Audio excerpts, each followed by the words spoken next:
देश विदेश की धरती ते सुरतियां बिरतियां करके हाजरियां लवा रहे गुरु प्यारे गुरु सवारे सत संगी जनों, सतगुरां दी अपार बख्शिश मेरामत हुई है और साईं दी नदरे इनायत दे नाल आपां सारियां नूं सतगुरां दी मुकद्दस गोद अंदर मिल बैठण दा ये सुभाग समा प्राप्त होया है।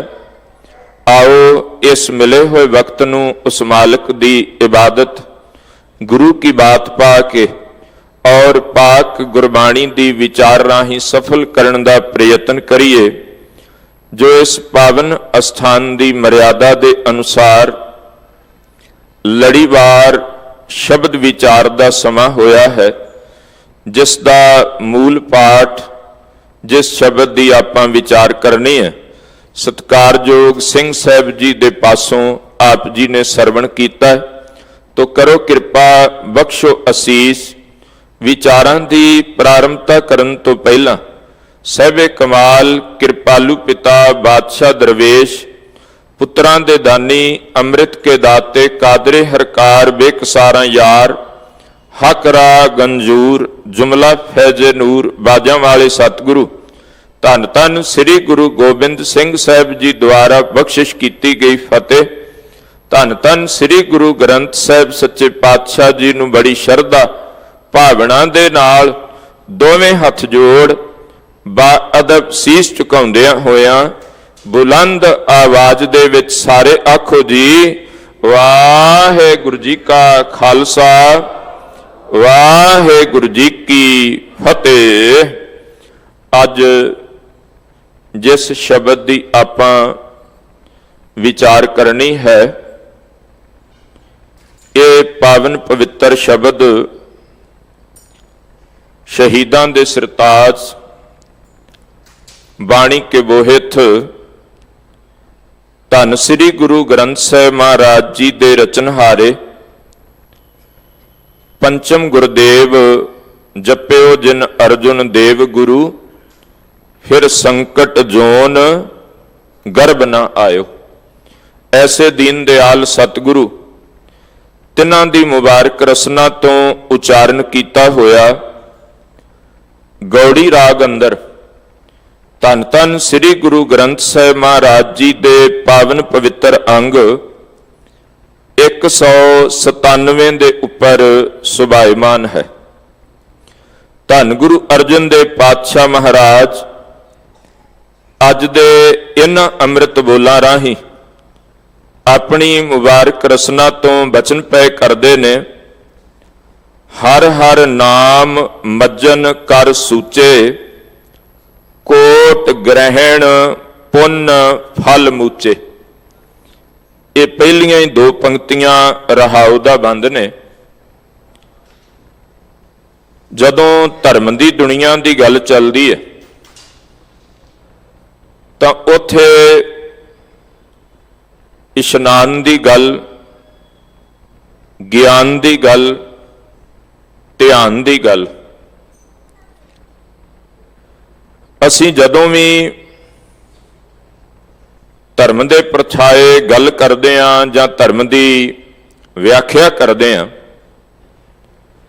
तो उहदे विच कुछ निजम ने कुछ सिद्धांत ने जिन्हां दी पालना की जाती है और जिन्हां नूं जरूरी दस्सिया जाता। इशनान जिहड़ा आ ये इशनान शब्द असल विच संस्कृत दे शब्द का तद भाव रूप है जिहदा अर्थ है शरीर नूं धोना। इशनान दे अखरी अर्थ जिहड़े ने ਉਹਦਾ अर्थ है शरीर नूं धोना। और जदों असीं गुरमत नूं पढ़ांगे गुरु की बाणी विच दर्शन करांगे तो उत्थे महाराज सच्चे पातशाह ने सानू ये उपदेश दिता। आपां चौथे गुरदेव दा जिहड़ा ये बचन जो सिख दी निता प्रति दी क्रिया आ जिन्हों आपां नितनेम कह लैने आ ਉਹਦੇ विच महाराज सच्चे पातशाह गुरु रामदास जी कहंदे आ गुर सतगुर का जो सिख अखाए सो भलके उठ हर नाम ध्यावै ਉਦਮ ਕਰੇ ਭਲਕੇ ਪ੍ਰਭਾਤੀ, ਇਸ਼ਨਾਨ ਕਰੇ ਅੰਮ੍ਰਿਤ ਸਰਨ ਆਵੇ। ਹੁਣ ਗੁਰਬਾਣੀ ਦੇ ਅੰਦਰ ਇਸ਼ਨਾਨ ਸ਼ਬਦ ਕੱਲਾ ਨਹੀਂ ਆਏਗਾ। ਜਦੋਂ ਮਹਾਰਾਜ ਜੀ ਨੇ ਸਾਨੂੰ ਜਿਹੜਾ ਕਾਰਜ ਕਰਨ ਲਈ ਆਖਿਆ, ਉੱਥੇ ਸਾਹਿਬ ਕਹਿਣਗੇ ਕਰ ਇਸ਼ਨਾਨ ਸਿਮਰ ਪ੍ਰਭ ਆਪਣਾ, ਮਨ ਤਨ ਭਏ ਅਰੋਗਾ।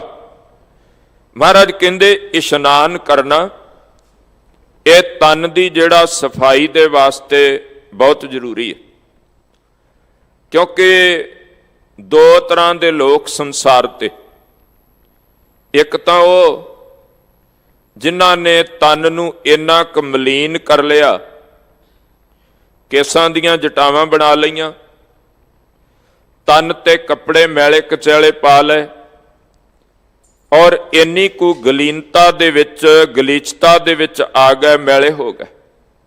ਉਹਨਾਂ ਆਖਿਆ ਜੀ ਇਹੋ ਹੀ ਧਰਮ ਕਰਮ ਆ, ਨਹਾਉਣਾ ਧੋਣਾ ਛੱਡ ਦਿੱਤਾ। ਦੂਜੇ ਤਰ੍ਹਾਂ ਦੇ ਉਹ ਲੋਕ ਸਨ ਜਿਨ੍ਹਾਂ ਨੇ ਕੇਵਲ ਸਰੀਰ ਧੋਣ ਨੂੰ ਹੀ ਧਰਮ ਮੰਨ ਲਿਆ, ਵੀ ਕੇਵਲ ਸਰੀਰ ਜਿਹੜਾ ਉਹ ਧੋਈ ਜਾਓ, ਹੋਰ ਕੁਝ ਕਰਨ ਦੀ ਲੋੜ ਨਹੀਂ। ਉਹਨਾਂ ਆਖਿਆ ਜੀ ਬਸ ਇਸੇ ਨਾਲ ਸਾਰਾ ਕੁਝ ਪੂਰਾ ਹੋ ਗਿਆ। ਗੁਰਮਤਿ ਨੇ ਇਹਦੇ ਤੋਂ ਇੱਕ ਵੱਖਰਾ ਰਸਤਾ ਦਿੱਤਾ। ਮਹਾਰਾਜ ਸੱਚੇ ਪਾਤਸ਼ਾਹ ਕਹਿੰਦੇ ਆ ਇਹ ਜਿਹੜਾ ਸਰੀਰ ਆ ਇਹਨੂੰ ਗੁਰਬਾਣੀ ਅੰਦਰ ਹਰੀ ਦਾ ਮੰਦਰ ਆਖਿਆ, ਇਹਦੇ ਵਿੱਚ ਰੱਬ ਵਸਦਾ, ਪਰਮੇਸ਼ਰ ਵਸਦਾ। ਸਾਹਿਬ ਕਹਿੰਦੇ ਸਰੀਰ ਦੀ ਸੰਭਾਲ ਕਰਨੀ ਆ, ਇਹ ਸਰੀਰ ਨੂੰ ਸਾਫ਼ ਸੁਥਰਾ ਰੱਖਣਾ ਆ, ਤਨ ਤੇ ਬਸਤਰ ਜਿਹੜੇ ਨੇ ਉਹ ਸਵੱਛ ਪਾਉਣੇ ਨੇ।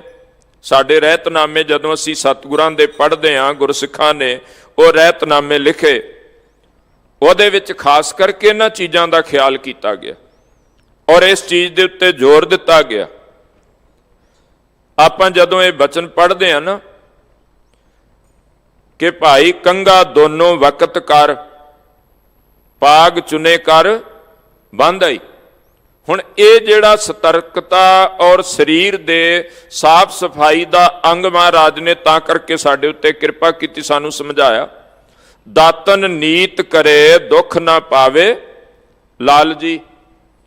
ਔਰ ਉਹਦੇ ਨਾਲ ਨਾਲ ਮਹਾਰਾਜ ਸੱਚੇ ਪਾਤਸ਼ਾਹ ਕਹਿੰਦੇ ਜਿੱਥੇ ਸਰੀਰ ਦੀ ਸਫਾਈ ਆਪਾਂ ਜਪਜੀ ਸਾਹਿਬ ਦੇ ਵਿੱਚ ਹੀ ਪੜ੍ਹਦੇ ਹਾਂ, ਤੇ ਸਾਹਿਬ ਨੇ ਤਿੰਨ ਤਰ੍ਹਾਂ ਦੇ ਉੱਥੇ ਮੈਲ ਦੀ ਗੱਲ ਕੀਤੀ ਤੇ ਤਿੰਨ ਤਰੀਕੇ ਧੋਣ ਦੇ ਆਖੇ।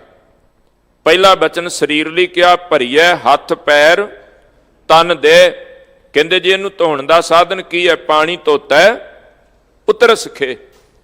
ਦੂਜੀ ਗੱਲ ਆਈ ਵਸਤਰਾਂ ਦੀ, ਮੂਤ ਪਲੀਤੀ ਕੱਪੜ ਹੋਏ ਦੇ ਸਾਬੂਣ ਲਈਐ ਉਹ ਧੋਏ। ਕਹਿੰਦੇ ਉਹਦੇ ਲਈ ਹੁਣ ਸਾਬਣ ਵਰਤਣਾ ਪਏਗਾ, ਇਕੱਲੇ ਪਾਣੀ ਨਾਲ ਗੱਲ ਨਹੀਂ ਬਣਨੀ। ਹੁਣ ਜਦੋਂ ਅੰਦਰ ਦੀ ਬਾਤ ਆਈ ਤਾਂ ਮਹਾਰਾਜ ਕਹਿੰਦੇ ਭਰੀਐ ਮਤ ਪਾਪਾਂ ਕੈ ਸੰਗ ਉਹ ਧੋਪੈ ਨਾਵੇਂ ਕੈ ਰੰਗ। ਮਹਾਰਾਜ ਕਹਿੰਦੇ ਇਸੇ ਕਰਕੇ ਨਾ ਜਦੋਂ ਗੁਰੂ ਘਰਾਂ ਦੇ ਨਾਲ ਸਰੋਵਰ ਜਿਹੜੇ ਨੇ ਉਹ ਬਣਾਏ, ਸੱਚਖੰਡ ਸ੍ਰੀ ਹਰਿਮੰਦਰ ਸਾਹਿਬ ਦੀ ਮਹਾਰਾਜ ਨੇ ਸਾਜਨਾ ਕੀਤੀ, ਸਰੋਵਰ ਦੇ ਵਿੱਚ ਹਰਿਮੰਦਰ ਸਾਹਿਬ ਦੀ ਸਾਜਨਾ ਕੀਤੀ। ਉੱਥੇ ਮਹਾਰਾਜ ਨੇ ਸੰਦੇਸ਼ ਦਿੱਤਾ, ਉਪਦੇਸ਼ ਦਿੱਤਾ ਕਿ ਸਿੱਖਾ ਤਨ ਕਰਕੇ ਸਰੋਵਰ ਦੇ ਵਿੱਚ ਟੁੱਬੀ ਲਾਈ ਔਰ ਮਨ ਕਰਕੇ ਹਰਿਮੰਦਰ ਸਾਹਿਬ ਦੇ ਅੰਦਰ ਬੈਠੀ ਤੇ ਗੁਰੂ ਦੇ ਸ਼ਬਦ ਵਿੱਚ ਚੁੱਭੀ ਮਾਰੀ, ਤੇਰਾ ਤਨ ਤੇ ਮਨ ਦੋਨੋਂ ਹੀ ਅਰੋਗ ਹੋ ਜਾਣਗੇ। ਇਸੇ ਕਰਕੇ ਉਹਦੇ ਤੋਂ ਬਾਅਦ ਇਸ਼ਨਾਨ ਨਾ ਵੈਸੇ ਤ੍ਰੈ ਤਰੀਕੇ ਦਾ ਮੰਨਿਆ ਗਿਆ। ਇੱਕ ਇਸ਼ਨਾਨ ਤੇ ਜਿਹੜਾ ਆਪਾਂ ਨਿੱਤਾ ਪ੍ਰਤੀ ਕਰਦੇ ਹਾਂ, ਦੂਸਰਾ ਇਸ਼ਨਾਨ ਜਿਹੜਾ ਹੈ ਅਨਮਤ ਦੇ ਵਿੱਚ ਉਹ ਸੂਤਕ ਤੇ ਪਾਤਕ ਦਾ ਵੀ ਮੰਨਿਆ ਗਿਆ ਵੀ ਬੰਦਾ ਇਹਦੇ ਲਈ ਇੱਕ ਇਸ਼ਨਾਨ ਕਰੇ, ਉਹਦੇ ਨਾਲ ਸ਼ੁੱਧਤਾ ਹੁੰਦੀ, ਸ਼ੁੱਧੀ ਹੁੰਦੀ ਹੈ। ਉਹਦੇ ਤੋਂ ਬਾਅਦ ਫਿਰ ਕੁਝ ਖਾਸ ਦਿਨਾਂ ਦੇ ਉੱਤੇ ਵੀ ਐਸ ਦਿਨ ਤੇ ਫਲਾਂ ਜਗ੍ਹਾ ਦੇ ਉੱਤੇ ਜਿਹੜਾ ਉਹ ਇਸ਼ਨਾਨ ਕਰਨਾ। ਅੱਜ ਦਾ ਇਹ ਜਿਹੜਾ ਸ਼ਬਦ ਆ ਨੇ ਇਹਨੂੰ ਥੋੜਾ ਜਿਹਾ ਆਪਾਂ ਨਾਲ ਆਰੰਭ ਕਰੀਏ। ਇੱਥੇ ਮਹਾਰਾਜ ਪਹਿਲਾ ਬਚਨ ਕਹਿੰਦੇ ਆ, ਹਰ ਹਰ ਨਾਮ ਮੱਜਨ ਕਰ ਸੂਚੇ। ਸੁਚਮਤਾ ਤੇ ਸਫਾਈ दो चीज़ां ने चेता रखना। सफाई होर चीज़ आ, सुचमता होर चीज़ आ। असीं आम करके ना साडी भाषा च आ गया शब्द, आपां हत्थ धोने आ, असीं कहने हत्थ सुच्चे कर लईए, आम करके शब्द वरत्या जाता। पर महाराज सच्चे पातशाह कहते हैं पानी नाल धो के हत्थ सुच्चे नहीं होने। आख्या जी होर किद्दां होणगे? साहब कहते इन्हां नाल पराया हक खोना छड्ड दे, सुच्चे हो जाणगे। इन्हां हत्थां नाल पराया हक खोना छड्ड दे, इन्हां हत्थां दे नाल झूठे सैन करने छड्ड दे, इन्हां हत्थां दे नाल गलत साइन करने छड्ड दे, इन्हां हत्थां दे नाल जिहड़ा वो सेवा करे सुच्चे हो जाणगे। ਉਹਦੇ ਤੋਂ ਬਾਅਦ आख्या असी कहने जी मैं चुली कर लवां मुख सुच्चा हो जाएगा।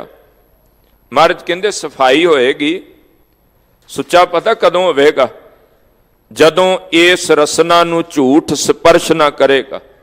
मिथ्या ना ही रसना परस, मन में प्रीत निरंजन दर्श, पर तेरे रूप ना पेखै, तेरियां अखां भी सुच्चियां हो जाणगियां, सारा शरीर ही पवित्र हो जाएगा।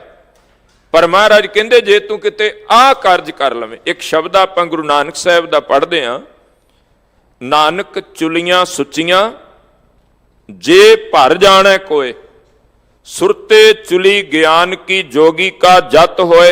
उत्थे महाराज ने एक एक वचन जिहड़ा सानू समझा दिता भी असल विच सुच्चा किवें हो सकदा। आसा की वार आप सरवण करके हटिओ। इत्थे भी महाराज कहंदे आ सूचे ए ना आखियां बहन जे पिंडा धोए, सूचे सेई नानका जिन मन वसिया सोए। जिन्हां दे मन, हुण इहदा एक पक्ष मत लैना, क्योंकि मन जिहड़ा ना एडा खराब है। असल विच असीं ना कहने भी जिहड़ी गल मैनू फिट जी बहिंदी आ उहदे लई ते मैं सिर ला देवां। भाई साहब ना, भाई सुथरा जी, ये 6वें पातशाह तो लैके गुरु घर विच इन्हां दा संग जुड़दा, साथ बनदा, सांझ बनदी आ। क्योंकि गुरु हरगोबिंद साहब महाराज जी ने कश्मीर की धरती तो आउंदिआं बारामुला के स्थान ते ये बाल रूप विच प्राप्त होए सन। क्योंकि भरम भुलेखे एडे वड्डे उन्हां नूं सुटिया कादे लिए सवेरे अमृत वेले जदों, क्योंकि पुरातन समय सफ़र करना तो वेले सिर तुरया जांदा सी, ठंडे ठंडे सफ़र जिहड़ा निबेड़ लिया जाए। धुप चढ़दी तक लोग जानवरां तक का भी ख्याल रखते सन भी धुप दे विच इन्हां लई औखा होएगा। मूँह हनेरा सी, अमृत वेले बच्चे दे रोण की आवाज़ आई। गुरु हरगोबिंद साहब महाराज कहंदे ने वेखो तो सही भाई कौन है। जदों वेख्या छोटा जिहा बच्चा महाराज दे कोल लिआंदा, साहब कहंदे आवाज़ दिओ, नेड़े तेड़े कोई भी नहीं है जी, कोई छड्ड गया। गुरु हरगोबिंद साहब जी ने गोद में चुकिया ते कोलों एक शरीर कहंदा महाराज ये ते कुथरा आ।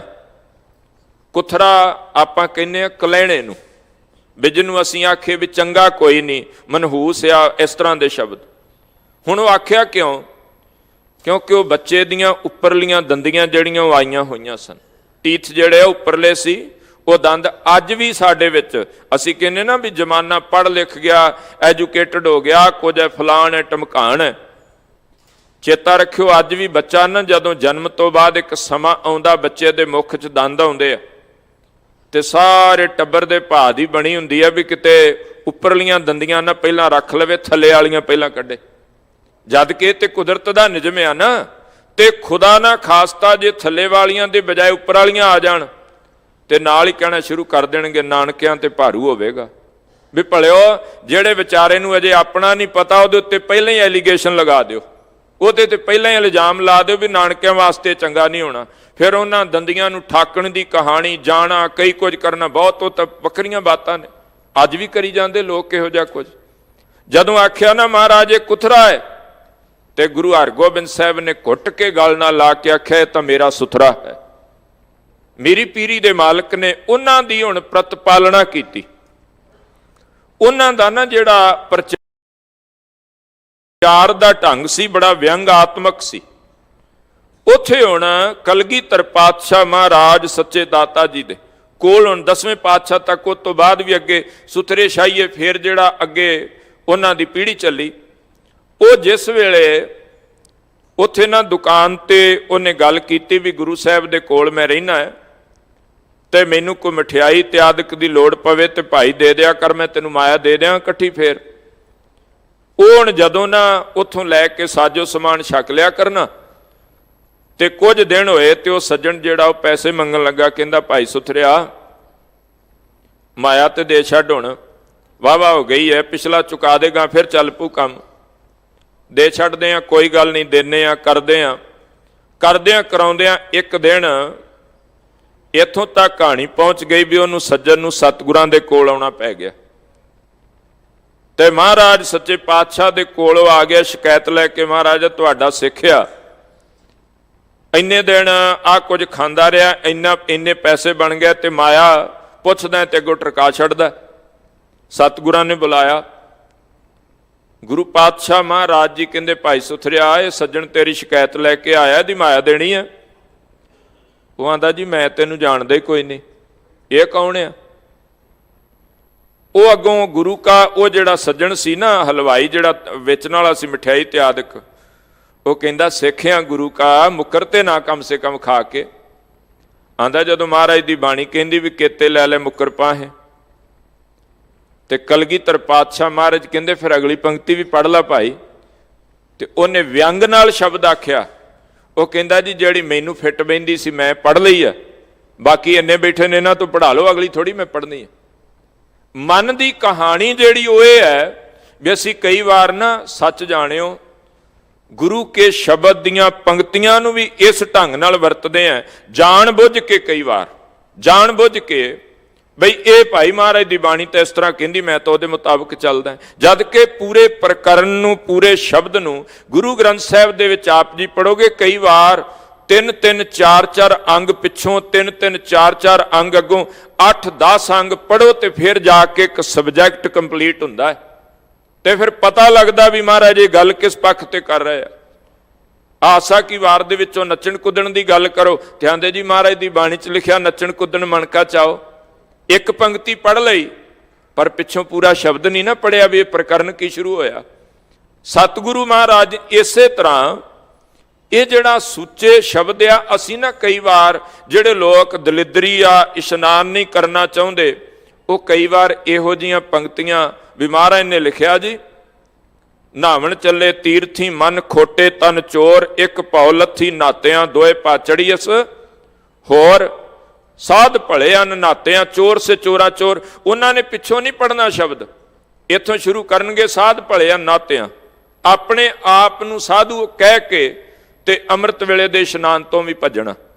ਜਦ ਕਿ ਕਈ ਵਾਰ ਅਸੀਂ ਜਿਹੜਾ ਹੈ ਉਹ ਆਪਣੇ ਮਨ ਵਿੱਚ ਜਾਣਦਿਆਂ ਹੋਇਆਂ ਵੀ ਇਹਨਾਂ ਪੰਕਤੀਆਂ ਨੂੰ ਜਾਂ ਗੁਰੂ ਦੇ ਸ਼ਬਦ ਨੂੰ ਇਸ ਢੰਗ ਨਾਲ ਵਰਤਦੇ ਹਾਂ। ਜਦ ਕਿ ਚੇਤਾ ਰੱਖਣਾ ਸਰੀਰ ਦੀ ਸਫਾਈ, ਇਸ਼ਨਾਨ, ਇਹ ਖਾਸ ਕਰਕੇ ਕਿਹਾ ਜਾਂਦਾ ਬੇਧਿਆਨੇ, ਬੇਗਿਆਨੇ ਤੇ ਬੇਇਸ਼ਨਾਨੇ, ਤਿੰਨੋਂ ਹੀ ਜਿਹੜੇ ਨੇ ਉਹ ਵਾਂਝੇ ਰਹਿ ਜਾਂਦੇ ਮਾਲਕ ਦੀ ਰਹਿਮਤ ਤੋਂ। ਇਸੇ ਕਰਕੇ ਸਰੀਰਕ ਇਸ਼ਨਾਨ ਜ਼ਰੂਰੀ ਹੈ। ਪਰ ਕਿਉਂ? ਕਿਉਂਕਿ ਸਾਡੇ ਅੰਦਰ ਇੱਕ ਤਾਂ ਸਰੀਰ ਜਿਹੜਾ ਆਲਸ ਚੋਂ ਬਾਹਰ ਆਵੇ, ਉਹਦੇ ਨਾਲ ਨਾਲ ਮੈਲਾ ਕੁਚੈਲਾ ਨਾ ਹੋਵੇ, ਇਹਦੀ ਸੰਭਾਲ ਕਰਨੀ ਹੈ, ਔਰ ਉਹਦੇ ਨਾਲ ਨਾਲ ਫਿਰ ਉਸ ਅਕਾਲ ਪੁਰਖ ਵਾਹਿਗੁਰੂ ਦੀ ਅਰਾਧਨਾ ਵਿੱਚ ਜੁੜਨਾ ਹੈ, ਪਰਮੇਸ਼ਰ ਦੀ ਯਾਦ ਵਿੱਚ, ਤਾਂ ਸੰਪੂਰਨ ਹੋਏਗਾ। ਨਹੀਂ ਤੇ ਕੱਲੀ ਸੁੱਚਮ ਇਸ ਤਰੀਕੇ ਨਾਲ ਨਹੀਂ ਆ। ਇਹ ਮਹਾਰਾਜ ਗੁਰੂ ਨਾਨਕ ਸਾਹਿਬ ਨੇ ਸਮਝਾਇਆ ਨਾ ਉਸ ਪਾਂਡੇ ਨੂੰ, ਜਿਹੜਾ ਸਵੇਰ ਤੋਂ ਲੱਕੜਾਂ ਲੁਕੜਾਂ ਵੀ ਧੋ ਕੇ ਉਹਨੇ ਆਪਣਾ ਪਰੋਲੇ ਦੀ ਕਾਰ ਇਸ ਤਰ੍ਹਾਂ ਲਾਈਨ ਕੱਢੀ ਤੇ ਸਭ ਕੁਝ ਆਪ ਵੀ ਨਹਾ ਧੋ ਕੇ ਸਾਰਾ ਕੁਝ ਕਰਕੇ ਤੇ ਭੋਜਨ ਪ੍ਰਸ਼ਾਦੇ ਦੀ ਤਿਆਰੀ ਕਰ ਰਿਹਾ ਸੀ। ਗੁਰੂ ਨਾਨਕ ਸਾਹਿਬ ਨੇ ਜਿਹੜੀਆਂ ਯਾਤਰਾਵਾਂ ਕੀਤੀਆਂ ਨਾ 4, ਜਿਨ੍ਹਾਂ ਨੂੰ ਭਾਈ ਸਾਹਿਬ ਭਾਈ ਗੁਰਦਾਸ ਨੇ ਉਦਾਸੀ ਸ਼ਬਦ ਵਰਤਿਆ, ਤੇ ਅਸੀਂ 4 ਉਦਾਸੀਆਂ ਕਹਿੰਦੇ। ਬਾਬੇ ਭੇਖ ਬਣਾਇਆ ਉਦਾਸੀ ਕੀ ਰੀਤ ਚਲਾਈ। ਉਹਨਾਂ ਵਿੱਚ ਚੱਲਦਿਆਂ ਚੇਤਾ ਰੱਖਿਓ ਗੁਰੂ ਨਾਨਕ ਸਾਹਿਬ ਮਹਾਰਾਜ ਜੀ ਹੁਣਾਂ ਨੇ ਆਪਣਾ ਭੋਜਨ ਪ੍ਰਸ਼ਾਦਾ ਆਪ ਵੀ ਤਿਆਰ ਕਰਕੇ ਛਕਿਆ, ਕਿਉਂਕਿ ਹਰ ਥਾਂ ਤੇ ਨਹੀਂ ਸੀ ਵੀ ਜਾਂਦਿਆਂ ਨੂੰ ਭੋਜਨ ਪ੍ਰਸ਼ਾਦਾ ਤਿਆਰ ਹੁੰਦਾ ਸੀ। ਇਸ ਤਰ੍ਹਾਂ ਦਾ ਜੀਵਨ ਜੀਵਿਆ ਮਾਲਕ ਨੇ। ਤਾਂ ਹੀ ਤਾਂ ਆਖਿਆ ਰੇਤ ਅੱਕ ਆਹਾਰ ਕਰ ਰੋੜਾਂ ਦੀ ਗੁਰ ਕਰੀ ਵਿਛਾਈ। ਉਹ ਹੁਣ ਨਾ ਜਦੋਂ ਉਹ ਤਾਂ ਤਿਆਰੀ ਕਰੀ ਬੈਠਾ ਸੀ, ਇਧਰ ਗੁਰੂ ਨਾਨਕ ਸਾਹਿਬ ਮਹਾਰਾਜ ਕਹਿੰਦੇ ਮਰਦਾਨਿਆਂ ਆਪਾਂ ਵੀ ਪ੍ਰਸ਼ਾਦਾ ਤਿਆਰ ਕਰ ਲਈਏ, ਇੰਜ ਕਰ ਆ ਸਾਹਮਣੇ ਵੇਖੋ ਧੂਆਂ ਪਿਆ ਨਿਕਲਦਾ, ਮੈਨੂੰ ਲੱਗਦਾ ਉਹਨੇ ਅੱਗ ਬਾਲੀ ਹੈ, ਤੇ ਜਾ ਤੂੰ ਜਾ ਕੇ ਉੱਤੋਂ ਅੱਗ ਲੈ ਆ ਥੋੜੀ ਜਿਹੀ, ਕਿਉਂਕਿ ਉਦੋਂ ਅੱਗ ਬਾਲਣ ਦੇ ਸਾਧਨ ਇੰਨੇ ਸੌਖੇ ਨਹੀਂ ਸਨ। ਬਾਬਾ ਮਰਦਾਨਾ ਚਲਾ ਗਿਆ, ਜਾ ਕੇ ਤੇ ਖਲੋ ਗਿਆ ਉੱਪਰ ਚੌਂਕੇ ਦੇ, ਤੇ ਸਵੱਬ ਦੇ ਨਾਲ ਉਧਰਲੇ ਪਾਸੇ ਖਲੋਤਾ ਵੀ ਉਹਦੇ ਸਰੀਰ ਦਾ ਪਰਛਾਵਾਂ ਉਹਦੇ ਚੌਂਕੇ ਤੇ ਪੈ ਰਿਹਾ ਸੀ। ਉਹਨੂੰ ਜਾ ਕੇ ਕਹਿੰਦਾ ਪੰਡਤ ਜੀ ਥੋੜੀ ਜਿਹੀ ਅੱਗ ਚਾਹੀਦੀ ਹੈ, ਅਸੀਂ ਵੀ ਰੋਟੀ ਪਕਾਉਣੀ, ਪ੍ਰਸ਼ਾਦਾ ਬਣਾਉਣਾ। ਉਹ ਮੱਥੇ ਤੇ ਪਾ ਕੇ ਤੂੜੀ ਵੇਖ ਕੇ ਬਾਬੇ ਮਰਦਾਨੇ ਵੱਲ ਕਹਿੰਦਾ ਤੂੰ ਹੈ ਕੌਣ ਆ? ਉਹ ਕਹਿੰਦਾ ਜੀ ਮੈਂ ਡੂਮ ਗੁਰੂ ਨਾਨਕ ਦਾ, ਮੈਂ ਡੂਮ ਆ ਗੁਰੂ ਨਾਨਕ ਦਾ। ਉਹ ਕਹਿੰਦੇ ਤੂੰ ਮਿਰਾਸੀ ਹੈ, ਤੂੰ ਡੂਮ ਆ? ਕਹਿੰਦਾ ਹਾਂ ਮੈਂ ਡੂਮ ਆ। ਉਹਨੇ ਪਰਛਾਵੇਂ ਨੂੰ ਤੱਕਿਆ, ਮੇਰੇ ਚੌਂਕੇ ਤੇ ਪੈ ਰਿਹਾ, ਕਹਿੰਦਾ ਚਲਾ ਜਾ, ਸਵੇਰ ਦਾ ਲੱਗਾ, ਸਾਰਾ ਕੁਝ ਤੂੰ ਭ੍ਰਿਸ਼ਟ ਕਰਕੇ ਰੱਖ ਦਿੱਤਾ, ਮੈਨੂੰ ਹੁਣ ਫੇਰ ਦੁਬਾਰਾ ਜਿਹੜਾ ਸਾਰਾ ਕੁਝ ਕਰਨਾ ਪਏਗਾ। ਉਹ ਕਹਿੰਦੇ ਜੀ ਕੀ ਭ੍ਰਿਸ਼ਟ ਹੋ ਗਿਆ, ਥੋੜੀ ਜਿਹੀ ਅੱਗ ਦੇ ਦਿਓ, ਅਸੀਂ ਵੀ ਬਾਲ ਕੇ ਤੇ ਰੋਟੀ ਬਣਾ ਲਾਂਗੇ, ਪ੍ਰਸ਼ਾਦਾ ਤਿਆਰ ਕਰ ਲਾਂਗੇ। ਜਦੋਂ ਬਾਬੇ ਮਰਦਾਨੇ ਨੇ ਦੂਜੀ ਤੋਂ ਤੀਜੀ ਵਾਰ ਆਖਿਆ, ਕਹਿੰਦਾ ਹੁਣ ਅੱਗ ਤਾਂ ਦੇਵਾਂਗਾ, ਪਰ ਰੋਟੀ ਪਕਾਉਣ ਲਈ ਹੁਣ ਤੈਨੂੰ ਇਸ ਅੱਗ ਨਾਲ ਸਾੜ ਕੇ ਹਟਾਂਗਾ। ਬਲਦੀ ਹੋਈ ਲੱਕੜ ਲੈ ਕੇ ਬਾਬੇ ਮਰਦਾਨੇ ਦੇ ਮਗਰ ਲੱਗ ਗਿਆ। ਬਾਬਾ ਮਰਦਾਨਾ ਦੌੜਿਆ ਗੁਰੂ ਨਾਨਕ ਸਾਹਿਬ ਮਹਾਰਾਜ ਬਚਾਓ। ਦੌੜ ਕੇ ਜਾ ਕੇ ਤੇ ਗੁਰੂ ਨਾਨਕ ਸਾਹਿਬ ਦੇ ਨਾਲ ਪਿਛਲੇ ਪਾਸੇ ਖੜਾ ਹੋ ਗਿਆ। ਗੁਰੂ ਨਾਨਕ ਸਾਹਿਬ ਮਹਾਰਾਜ ਵਿਅੰਗਾਤਮਕ ਤਰੀਕੇ ਨਾਲ ਕਹਿੰਦੇ ਨੇ ਵਿਪਰ ਜੀ ਇੰਨੀ ਖੇਚਲ ਕਿਉਂ ਕੀਤੀ ਜੇ? ਇਹ ਭੇਜਿਆ ਤਾਂ ਐਸੀ ਇਹਨੂੰ ਹੀ ਦੇ ਦੇਣੀ, ਆਪ ਅੱਗ ਕਿਉਂ ਫੜਾਉਣ ਆ ਗਿਆ ਜੇ? ਉਹ ਕਹਿੰਦਾ ਜੀ ਅੱਗ ਦੇਣ ਨਹੀਂ ਆਇਆ, ਮੈਂ ਤਾਂ ਸਾੜਨ ਆਇਆ ਇਹਨੂੰ। ਇਹਨੇ ਮੇਰਾ ਸਾਰਾ ਕੁਝ ਜਿਹੜਾ ਉਹ ਭ੍ਰਿਸ਼ਟ ਕਰ ਦਿੱਤਾ, ਭਿੱਟਿਆ ਗਿਆ ਇਹਦੇ ਨਾਲ। ਕਿਉਂ? ਕਹਿੰਦੇ ਸ਼ੂਦਰ ਆ, ਇਹ ਨੀਵੀਂ ਜਾਤ ਦਾ ਹੈ। ਸਤਿਗੁਰੂ ਗੁਰੂ ਨਾਨਕ ਸਾਹਿਬ ਨੇ ਉੱਥੇ ਬਚਨ ਆਖਿਆ ਸੀ, ਇਹ ਵੀ ਸੁਚਮ ਨਾਲ ਸੰਬੰਧਿਤ ਹੈ। ਮਹਾਰਾਜ ਕਹਿੰਦੇ ਨੇ ਪੰਡਤ ਜੀ ਬਾਹਰ ਦੇ ਇਨਸਾਨਾਂ ਦੀ ਤਾਂ ਗੱਲ ਕਰਦੇ ਹੋ, ਫਲਾਣੇ ਦਾ ਪਰਛਾਵਾਂ ਪੈ ਗਿਆ ਤੇ ਚੌਂਕਾ ਭਿੱਟਿਆ ਗਿਆ, ਫਲਾਣਾ ਨੇੜੇ ਆ ਗਿਆ ਉਹਦਾ ਹੱਥ ਲੱਗ ਗਿਆ ਤੇ ਆ ਭਿੱਟਿਆ ਗਿਆ। ਪਰ ਕਹਿੰਦੇ ਜੋ ਕੁਝ ਅੰਦਰ ਬੈਠਾ ਕਦੀ ਉਧਰ ਖਿਆਲ ਮਾਰਿਆ? ਅੰਦਰ ਵਾਲਾ ਚੌਂਕਾ ਕਦੀ ਪਵਿੱਤਰ ਕੀਤਾ? ਕਹਿੰਦਾ ਜੀ ਅੰਦਰ ਕੀ ਹੈ? ਉੱਥੇ ਮਹਾਰਾਜ ਨੇ ਫਿਰ ਬਚਨ ਕਹਿ, ਕੁਬੁੱਧ ਡੂਮਣੀ ਕੁਦਇਆ ਕਸਾਇਣ ਪਰ ਨਿੰਦਾ ਘਟ ਚੂਹੜੀ ਅਗਨ ਕ੍ਰੋਧ ਚੰਡਾਲ। ਕਹਿੰਦੇ ਕਾਰੀ ਕੱਢੀ ਕਿਆ ਥੀਆ ਜਾਂ ਚਾਰੇ ਬੈਠੀਆਂ ਨਾਲ। ਕਹਿੰਦੇ ਇਹ ਅੰਦਰ ਇਹੋ ਜਿਹਾ ਸੁਭਾਅ ਬੈਠਾ ਹੋਇਆ, ਅੰਦਰ ਤੇਰੇ ਮਾੜੀ ਮੱਤ ਜਿਹੜੀ ਹੈ ਉਹ ਨਿਰਦੈਤਾ ਵਾਲਾ ਜਿਹੜਾ ਸੁਭਾਅ ਹੈ, ਇਹਨਾਂ ਨੂੰ ਤਾਂ ਕਦੀ ਬਾਹਰ ਕੱਢਣ ਦਾ ਯਤਨ ਨਹੀਂ ਕੀਤਾ। ਅੰਦਰ ਇੰਨਾ ਕੁਝ ਭ੍ਰਿਸ਼ਟ ਹੋਇਆ ਪਿਆ। ਕਹਿੰਦੇ ਬਾਹਰਲੀ ਸੁਚਮ ਵੱਲ ਤਾਂ ਬੜਾ ਖਿਆਲ ਕੀਤਾ, ਪਰ ਅੰਦਰੋਂ ਕਿੰਨੇ ਕੁ ਔਗਣਾ ਵਿਕਾਰਾਂ ਵਿਸ਼ਿਆਂ ਦੇ ਨਾਲ ਇਹ ਜੀਵਨ ਜਿਹੜਾ ਭ੍ਰਿਸ਼ਟ ਹੋਇਆ ਖਲੋਤਾ ਹੈ, ਕਹਿੰਦੇ ਉਹਦੇ ਵੱਲ ਤਾਂ ਕਦੇ ਖਿਆਲ ਹੀ ਨਹੀਂ ਕੀਤਾ। ਉਹਨੇ ਮਾਲਕ ਦੇ ਚਰਨਾਂ ਤੇ ਟਹਿ ਕੇ ਖਿਮਾ ਮੰਗੀ। ਕਹਿੰਦਾ ਜੀ ਅੱਜ ਤੱਕ ਬਾਹਰ ਵਾਲੇ ਪਾਸੇ ਜ਼ੋਰ ਦੇਈ ਗਏ ਆ, ਅੰਦਰ ਨੂੰ ਤਾਂ ਕਦੇ ਖਿਆਲ ਹੀ ਨਹੀਂ ਆਇਆ। ਤੇ ਮਹਾਰਾਜ ਕਹਿੰਦੇ ਵਸਤਰ ਪਖਾਲ ਪਖਾਲੇ ਕਾਇਆ ਆਪੇ ਸੰਜਮ ਹੋਵੇ, ਅੰਤਰ ਮੈਲ ਲੱਗੀ ਨਹੀਂ ਜਾਣੇ ਬਾਹਰੋਂ ਮਲਮਲ ਧੋਵੇ। ਕਹਿੰਦੇ ਅੰਦਰ ਜਿਹੜੀ ਮੈਲ ਲੱਗੀ ਹੈ ਉਹ ਨਹੀਂ ਵੇਖਦਾ। ਤਾਂ ਕਰਕੇ ਸਤਿਗੁਰੂ ਸੱਚੇ ਪਾਤਸ਼ਾਹ ਇੱਥੇ ਪਹਿਲਾ ਬਚਨ ਕਹਿੰਦੇ ਆ, ਉਸ ਅਕਾਲ ਪੁਰਖ ਵਾਹਿਗੁਰੂ ਪਰਮੇਸ਼ਰ ਦਾ ਨਾਮ ਜਾਪੇ ਸਭ ਨਾਲੋਂ ਵੱਡੀ ਸੁਚਮਤਾ ਹੈ। ਹਰ ਹਰ ਨਾਮ ਮੱਜਨ ਕਰ ਸੂਚੇ। ਹਰੀ ਦਾ ਨਾਮ ਜਪ, ਨਾਮ ਕਹਿਤ ਗੋਵਿੰਦ ਕਾ ਸੂਚੀ ਭਈ ਰਸਨਾ। ਤੇਰੀ ਰਸਨਾ ਸੁੱਚੀ ਹੋ ਜਾਏਗੀ ਜਦੋਂ ਇਹਦੇ ਨਾਲ ਉਸ ਪਰਮੇਸ਼ਰ ਦਾ ਨਾਮ ਅਕਾਲ ਪੁਰਖ ਦੀ ਯਾਦ ਵਿੱਚ ਜੁੜੇਗਾ, ਤਾਂ ਕਹਿੰਦੇ ਤੂੰ ਵੀ ਸੁੱਚਾ ਹੋ ਜਾਏਗਾ। ਜਪਜੀ ਸਾਹਿਬ ਵਿੱਚ ਵੀ ਮਹਾਰਾਜ ਕਹਿੰਦੇ ਸੋਚੈ ਸੋਚ ਨਾ ਹੋਵਈ ਜੇ ਸੋਚੀ ਲੱਖ ਵਾਰ। ਫਿਰ ਮਹਾਰਾਜ ਨੇ ਸੁਖਮਣੀ ਸਾਹਿਬ ਵਿੱਚ ਵੀ ਆਖਿਆ, ਸੋਚ ਕਰੈ ਦਿਨਸ ਅਰ ਰਾਤ ਮਨ ਕੀ ਮੈਲ ਨਾ ਤਨ ਤੇ ਜਾਤ। ਇਸ ਦੇਹੀ ਕੋ ਬਹੁ ਸਾਧਨਾ ਕਰੈ ਮਨ ਤੇ ਕਬੂ ਨਾ ਵਿਖਿਆ ਟਰੈ। ਜਲ ਧੋਵੈ ਬਹੁ ਦੇ ਅਨੀਤ ਸੁਧ ਕਹਾਂ ਹੋਏ ਕਾਚੀ ਪੀਤ। ਕਹਿੰਦੇ ਇਸ ਤਰ੍ਹਾਂ ਨਹੀਂ ਸ਼ੁੱਧ ਹੋਣਾ, ਉਸ ਮਾਲਕ ਦੇ ਨਾਮ ਨਾਲ ਜਪ ਅਰਾਧੇਗਾ ਤੇ ਜੀਵਨ ਤੇਰਾ ਪਵਿੱਤਰ ਹੋ ਜਾਏ। ਅਗਲਾ ਬਚਨ ਕਹਿੰਦੇ ਕੋਟ ਗ੍ਰਹਿਣ ਪੁੰਨ ਫਲ ਮੂਚੇ।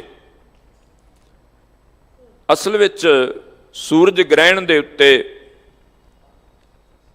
ਇਸ਼ਨਾਨ ਕਰਦੇ ਲੋਕ ਕਈ ਤੀਰਥਾਂ ਦੇ ਉੱਤੇ ਜਾ ਕੇ ਬੜਾ ਬੜਾ ਪੁੰਨ ਦਾਨ ਕਰਦੇ, ਬਹੁਤ ਵੱਡੇ ਰੂਪ ਦੇ ਵਿੱਚ ਉਹਨੂੰ ਬੜਾ ਪਵਿੱਤਰ ਮੰਨਦੇ।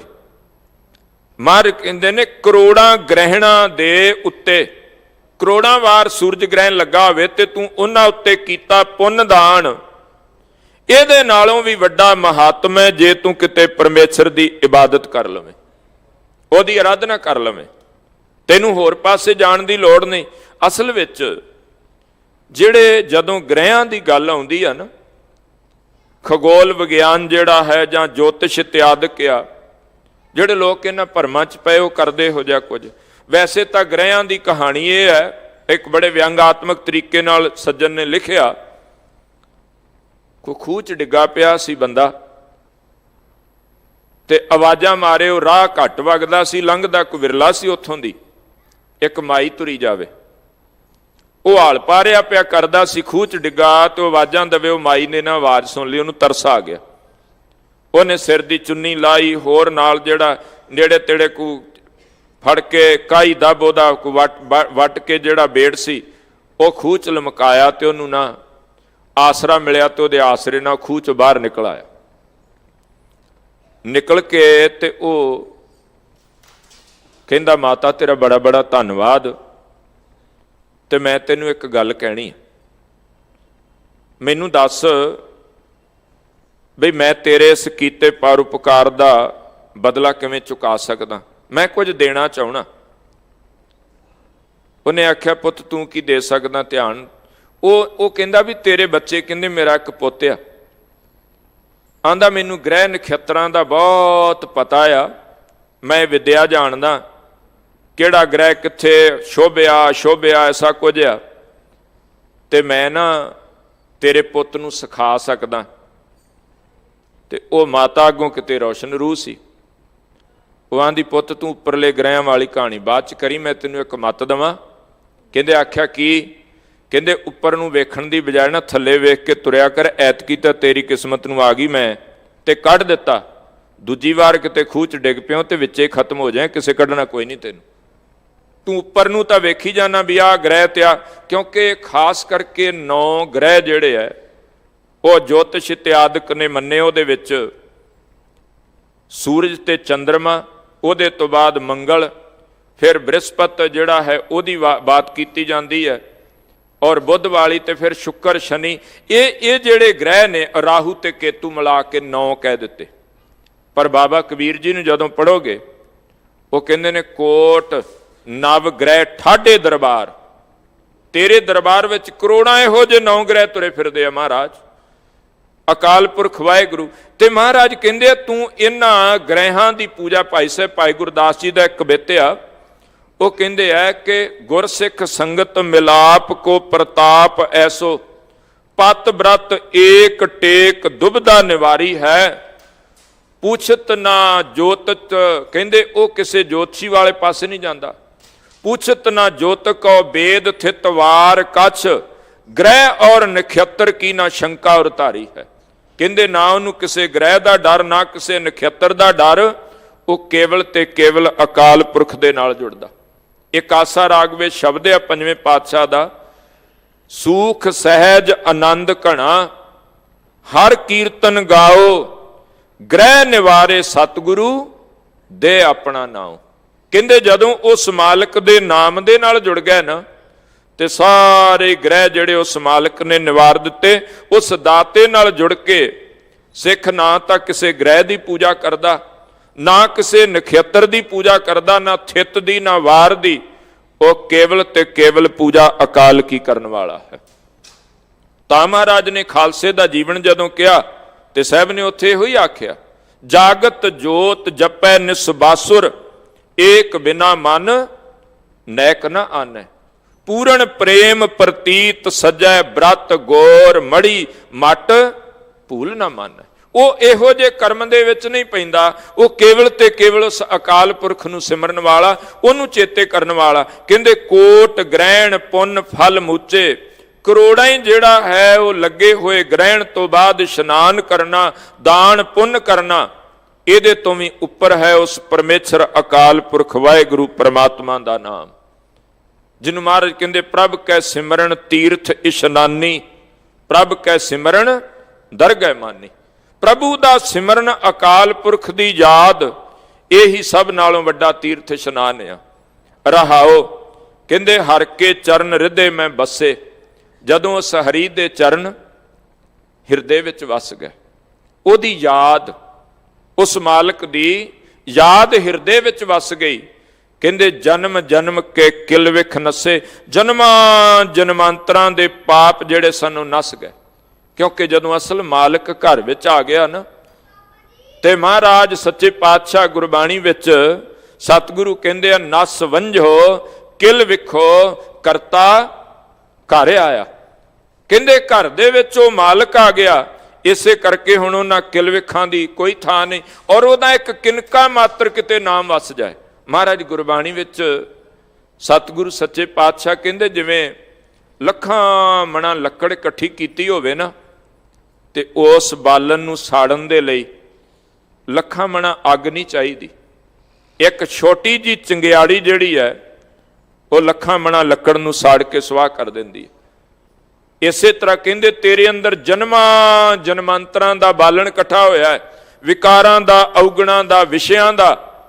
ਕਿਤੇ ਇੱਕ ਕਿਨਕਾ ਮਾਤਰ ਪਰਮੇਸ਼ਰ ਦਾ ਨਾਮ ਤੇਰੇ ਹਿਰਦੇ ਵਿੱਚ ਵਸ ਜਾਏ, ਇਹ ਤੇਰੇ ਅੰਦਰ ਉਹ ਸਾਰੇ ਵਿਸ਼ੇ ਵਿਕਾਰਾਂ ਨੂੰ ਸਾੜ ਕੇ ਸੁਆਹ ਕਰ ਦੇਗਾ। ਬਚਨ ਆਪਾਂ ਪੜ੍ਹਦੇ ਹਾਂ, ਕਿਨਕਾ ਏਕ ਜਿਸ ਜੀ ਬਸਾਵੈ ਤਾਂ ਕਿ ਮਹਿਮਾ ਗਣੀ ਨਾ ਆਵੇ। ਕਹਿੰਦੇ ਜਿਹਦੇ ਹਿਰਦੇ ਵਿੱਚ ਵਸ ਜਾਏ ਤਾਂ ਮਹਾਰਾਜ ਸੱਚੇ ਪਾਤਸ਼ਾਹ ਕਹਿੰਦੇ ਆ ਜਨਮ ਜਨਮ ਕੇ ਕਿਲ ਵਿਖ ਨਸੇ, ਸਾਧ ਸੰਗ ਕੀਰਤਨ ਫਲ ਪਾਇਆ, ਜਮ ਕਾ ਮਾਰਗ ਦ੍ਰਿਸ਼ਟ ਨਾ ਆਇਆ। ਕਹਿੰਦੇ ਜਦੋਂ ਸਾਧ ਸੰਗਤ ਵਿੱਚ ਆ ਕੇ ਉਸ ਮਾਲਕ ਦੀ ਕੀਰਤੀ ਸੁਣੀ, ਇਹਦਾ ਬੜਾ ਵੱਡਾ ਮਹਾਤਮ।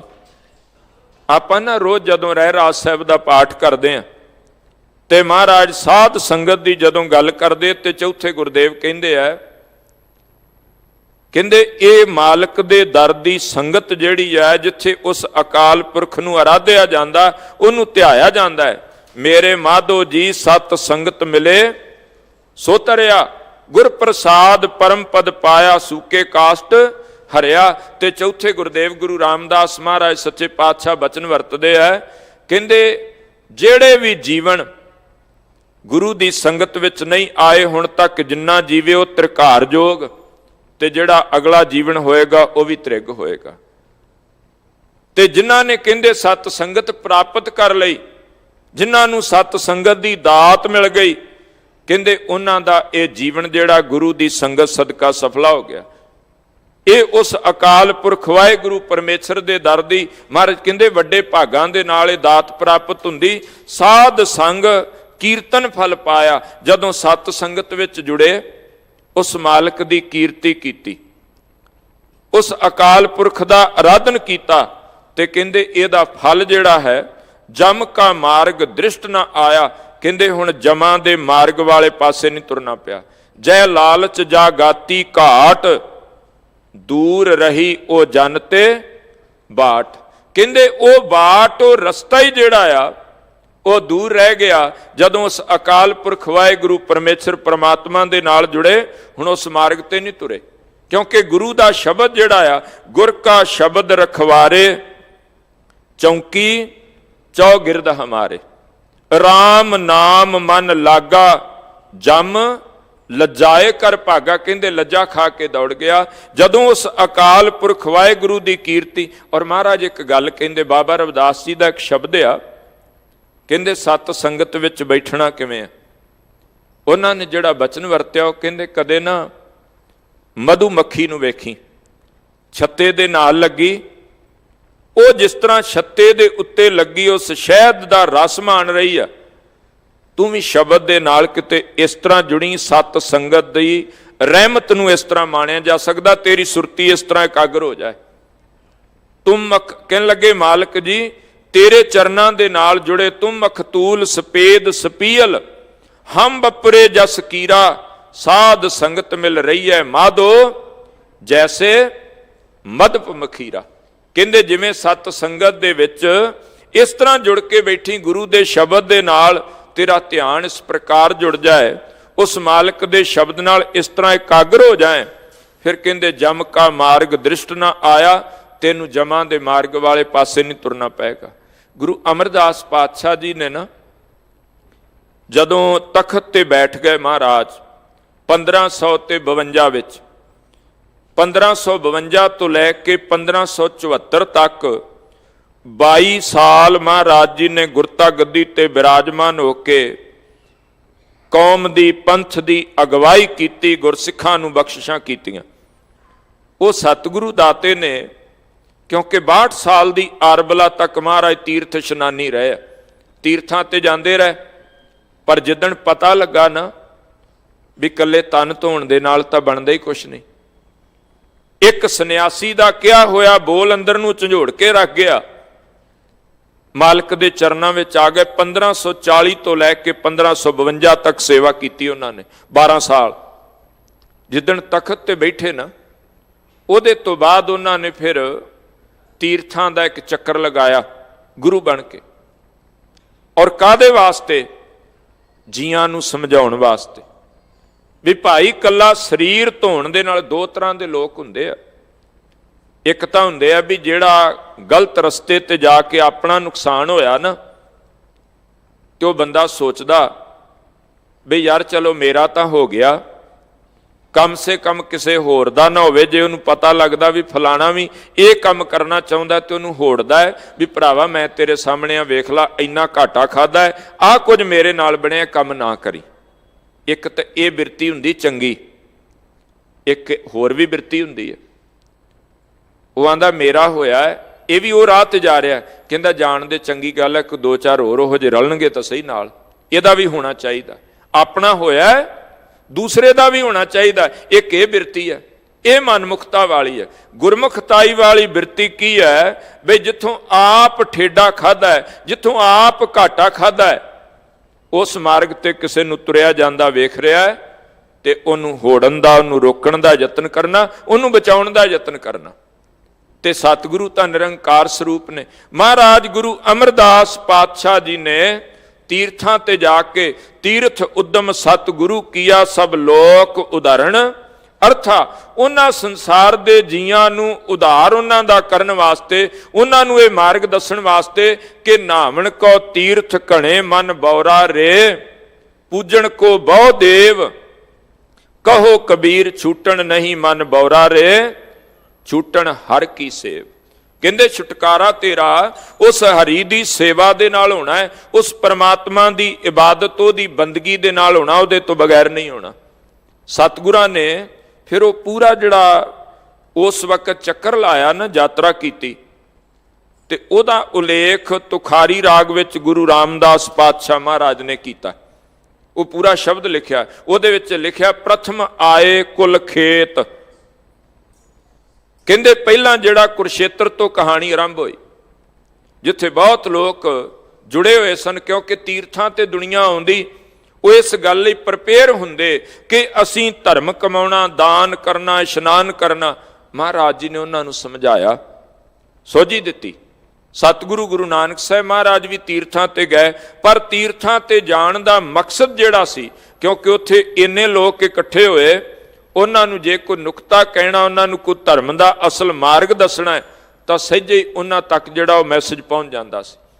ਉੱਥੇ ਨਾ ਫਿਰ ਬਚਨ ਲਿਖਿਆ, ਕਹਿੰਦੇ ਜਦੋਂ ਮਹਾਰਾਜ ਗਏ ਨਾ ਤੇ ਜਗਾਤੀਏ, ਜਿਵੇਂ ਅੱਜ ਕੱਲ੍ਹ ਆਪਾਂ ਸੜਕ ਤੇ ਟੋਲ ਟੈਕਸ ਵੇਖਦੇ ਹਾਂ, ਇਸ ਤਰ੍ਹਾਂ ਪਹਿਲਾਂ ਜਦੋਂ ਰਾਜ ਸੀ ਮੁਗਲਾਂ ਦਾ, ਤੇ ਉਹਨਾਂ ਖਾਸ ਕਰਕੇ ਜਿਹੜੀਆਂ ਦੂਸਰੇ ਧਰਮ ਸਨ, ਕਮਿਊਨਿਟੀ ਸਨ, ਉਹਨਾਂ ਦੇ ਤੀਰਥਾਂ ਦੇ ਉੱਤੇ ਜਗਾਤੀਏ ਬਿਠਾਏ ਗੋਲਕਾਂ ਦੇ ਕੇ ਵੀ ਜੇ ਲੰਘਣਾ ਹੈ ਤੇ ਟੈਕਸ ਦਿਓ ਤੇ ਤਾਂ ਜਾਓ।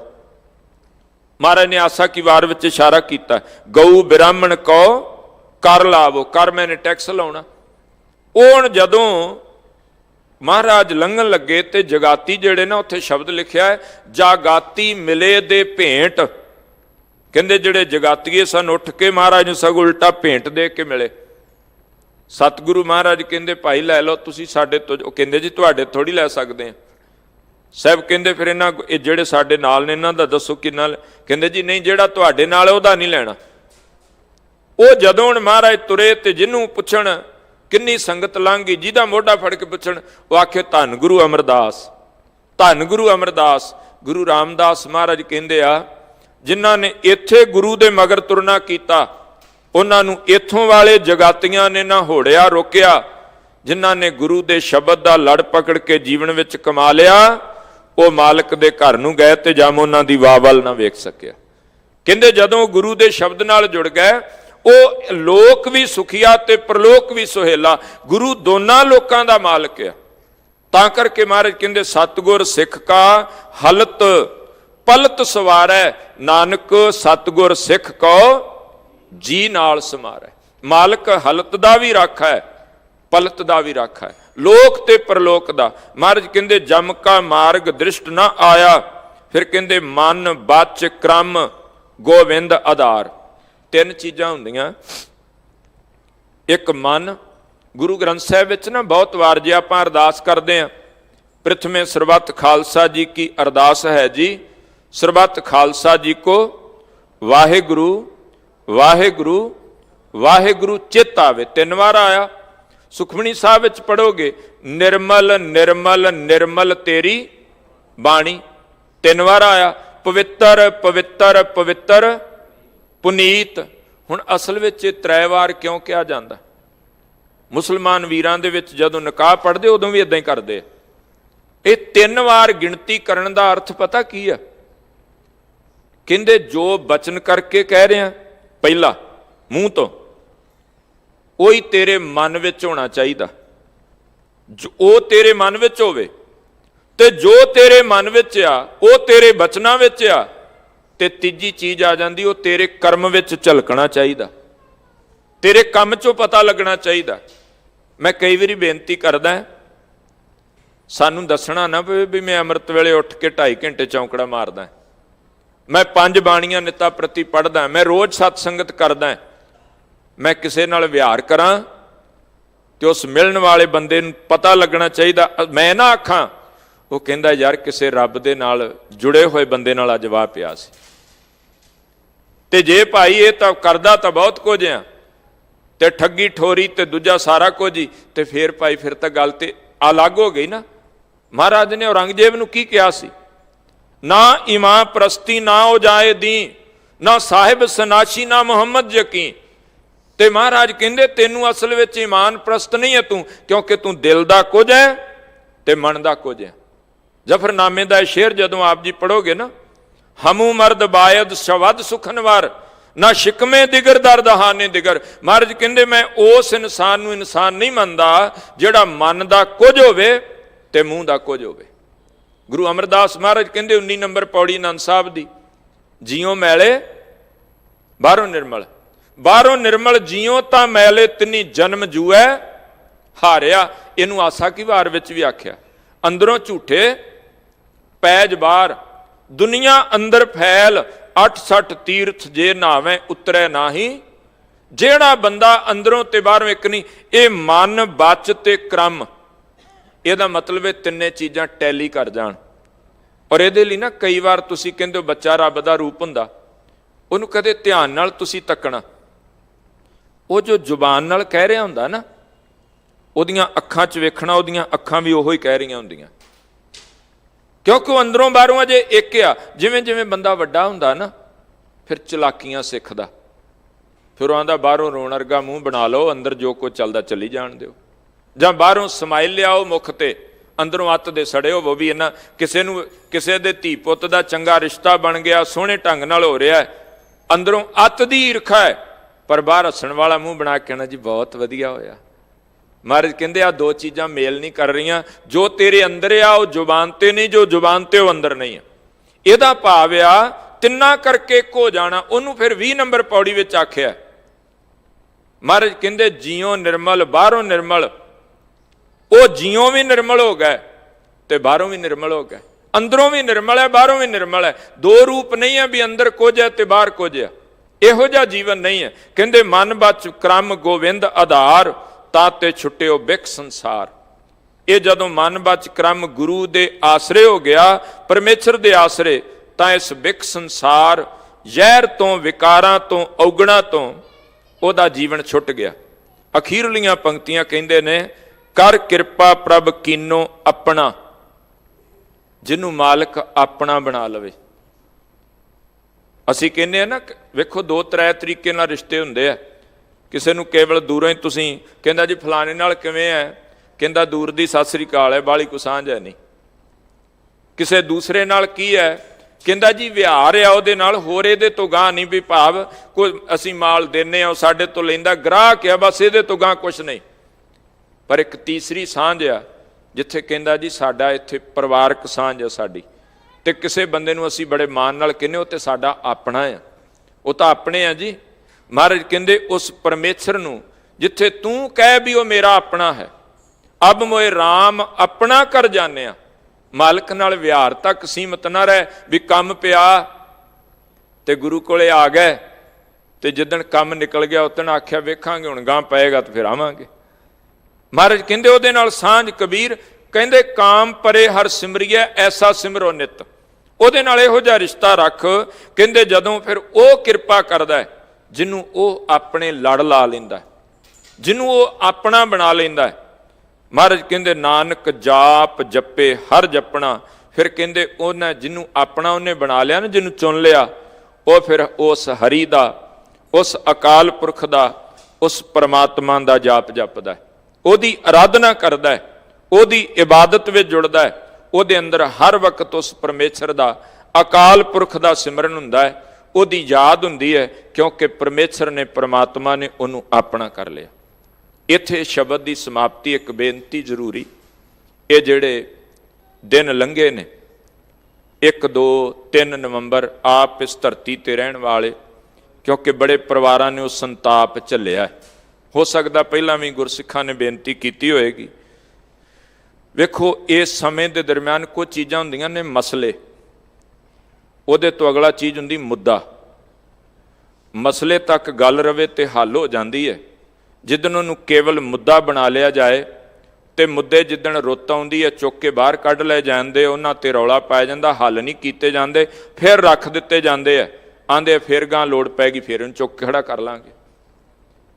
ਇਹ 1984 ਸਿੱਖ ਕਤਲੇਆਮ ਨੂੰ ਮੁੱਦੇ ਦੇ ਤੌਰ ਤੇ ਚੇਤਾ ਰੱਖਿਓ, ਕਿੰਨੀਆਂ ਹਕੂਮਤਾਂ ਆਈਆਂ ਤੇ ਕਿੰਨੀਆਂ ਗਈਆਂ, ਵਰਤਿਆ ਬਹੁਤ ਗਿਆ, ਪਰ ਅਜੇ ਤੱਕ ਇਨਸਾਫ ਦੀ ਕਹਾਣੀ ਨਹੀਂ ਹੋ ਸਕੀ। ਇਹ ਜਿਨ੍ਹਾਂ ਪਰਿਵਾਰਾਂ ਦੇ ਨਾਲ, ਕਿਉਂਕਿ ਜਿੱਥੋਂ ਜਿੱਥੋਂ ਤੱਕ ਵੀ ਇਹ ਜਿਨ੍ਹਾਂ ਨੇ ਇਸ ਸੰਤਾਪ ਨੂੰ ਹੰਢਾਇਆ, ਜਿਨ੍ਹਾਂ ਉੱਤੇ ਵਰਤਿਆ, ਜਿੱਥੇ ਤੇ ਆਪਾਂ ਉਹਨਾਂ ਪਰਿਵਾਰਾਂ ਦੀ ਚੜ੍ਹਦੀ ਕਲਾ ਲਈ, ਉਹਨਾਂ ਦੇ ਭਲੇ ਲਈ ਅਰਦਾਸ ਕਰਨੀ ਹੈ, ਉੱਥੇ ਮੈਂ ਇੱਕ ਬੇਨਤੀ ਕਰਾਂ।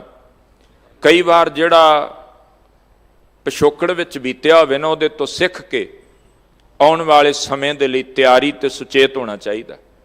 ਅੱਜ ਨਾ ਸਾਡੇ ਘਰਾਂ ਦੀ ਹਾਲਤ ਇਹ ਆ ਵੀ ਘਰ ਦੇ 5 ਜੀ ਆ ਤੇ ਘਰ ਵਿੱਚ 5 ਮੋਬਾਈਲ ਨੇ ਸਾਡੇ ਕੋਲ, ਹਰ ਇੱਕ ਜੀ ਵੱਖਰਾ ਵੱਖਰਾ ਲਈ ਫਿਰਦਾ। ਪਰ ਘਰ ਵਿੱਚ ਮੇਰੇ ਹਿਸਾਬ 'ਚ ਆ ਵੀ ਕੁੱਤੇ ਨੂੰ ਵੀ ਮਾਰਨ ਲਈ ਡੰਡਾ ਅਜੇ ਵੀ ਨਹੀਂ ਹੈਗਾ ਸਾਡੇ ਘਰ 'ਚ। ਕਿਰਪਾਨਾਂ ਅਸੀਂ ਸਿੱਖਿਆ ਕਰਨਾ ਕਕਾਰ ਗੁਰੂ ਨੇ ਦਿੱਤੇ ਪਾਏ ਆ। ਕਈਆਂ ਨੇ ਤੇ ਇਹੋ ਜਿਹੀਆਂ ਪੱਕੀਆਂ ਗੰਢਾਂ ਮਾਰੀਆਂ ਨੇ, ਜੇ ਆਖਦੇ ਹੋ ਨਾ ਕਿਤੇ ਵੀ ਭੋਗ ਲਵਾਉਣਾ ਦੇਗ ਨੂੰ, ਕਿਰਪਾਨ ਭੇਂਟ ਕਰਨੀ, ਆਂਦਾ ਜੀ ਮੇਰੀ ਤਾਂ ਪੱਕੀ ਪਾਈ ਹੋਈ, ਤਾਂ ਨਿਕਲਦੀ ਨਹੀਂ। ਇਹ ਫਾਰਮੈਲਿਟੀ ਵਾਸਤੇ ਨਹੀਂ ਹੈ ਭਲਿਆ, ਇਹ ਤੈਨੂੰ ਸੈਲਫ ਡਿਫੈਂਸ ਵਾਸਤੇ ਗੁਰੂ ਨੇ ਦਿੱਤਾ ਸੀ। ਇਸੇ ਕਰਕੇ ਯਾਦ ਰੱਖਿਓ, ਇਹ ਯਤਨ ਕਰੋ ਆਪਣੇ ਘਰ ਦੇ ਵਿੱਚ ਜਿੰਨੇ ਜੀ ਨੇ। ਇਸ ਗੱਲੋਂ ਮੈਂ ਹਜ਼ੂਰ ਸਾਹਿਬ ਦੇ ਉਹਨਾਂ ਸਿੱਖਾਂ ਦਾ ਕਾਇਲ ਆ, ਉਹ ਤੇ ਜਦੋਂ ਵੀ ਮਿਲੀਦਾ ਜਾਂ ਜਾਈਦਾ ਨਾ, ਸੱਚ ਜਾਣਿਓ ਘਰ ਵਿੱਚ ਜਿੰਨੇ ਜੀ ਨੇ ਉਹ ਸ਼ਸਤਰ ਵਿਖਾਉਂਦੇ ਚਾਅ ਦੇ ਨਾਲ, ਏਡੀ ਚੜ੍ਹਦੀ ਕਲਾ ਦੇ ਨਾਲ, ਕਿਉਂਕਿ ਉਹਨਾਂ ਸਮਝਿਆ ਕਿ ਬਿਨਾਂ ਕੇ ਸ਼ਸਤਰੰ ਨਰੰਗ ਭੇਡ ਜਾਨੋ, ਗਹਿ ਕਾਨ ਤਾਕੋ ਕਿਤੇ ਲੈ ਸਿਧਾਨੋ। ਇਹ ਵਾਇਲੈਂਸ ਵਾਸਤੇ ਨਹੀਂ ਹੈ, ਇਹ ਸੈਲਫ ਡਿਫੈਂਸ ਵਾਸਤੇ ਹੈ। ਅਸੀਂ ਬੀਤੇ ਤੋਂ ਨਾ ਜੇ ਕੁਝ ਸਿੱਖਿਆ ਤਾਂ ਇਹ ਫਿਰ ਸਾਡੀ ਤਾਂ ਮੂਰਖਤਾ ਹੋਈ ਨਾ। ਇਸੇ ਕਰਕੇ ਬਾਣੀ ਦਾ ਪਹਿਰਾ ਰੱਖੀਏ। ਇਹ ਨਹੀਂ ਵੀ ਗੱਲ ਗੱਲ ਤੇ ਕਿਰਪਾਨ ਕੱਢ ਕੇ ਬਹਿ ਜਾਣੀ ਹੈ, ਪਰ ਇਹ ਜ਼ਰੂਰੀ ਹੈ ਸਾਡੀ ਸਵੈ ਰੱਖਿਆ ਵਾਸਤੇ। ਘਰ ਵਿੱਚ ਜਿੰਨੇ ਵੀ ਜੀਓ, ਭਾਵੇਂ ਧੀਆਂ ਨੇ, ਮਾਤਾਵਾਂ ਨੇ, ਪੁੱਤਰ ਨੇ, ਕੋਈ ਬਜ਼ੁਰਗ ਆ, ਹਰੇਕ ਕੋਲੇ ਇੱਕ ਇੱਕ ਸ਼ਸਤਰ ਜਿਹੜਾ ਉਹ ਆਪਣੇ ਘਰ ਵਿੱਚ ਹੋਣਾ ਬਹੁਤ ਜ਼ਰੂਰੀ ਹੈ। ਔਰ ਇਹ ਸਾਡੀ ਸਵੈ ਰੱਖਿਆ ਵਾਸਤੇ ਹੈ। ਗੁਰੂ ਕਿਰਪਾ ਕਰੇ, ਮਹਾਰਾਜ ਮੇਰਾਮਤ ਕਰੇ, ਜਿੱਥੇ ਹਕੂਮਤਾਂ ਨੂੰ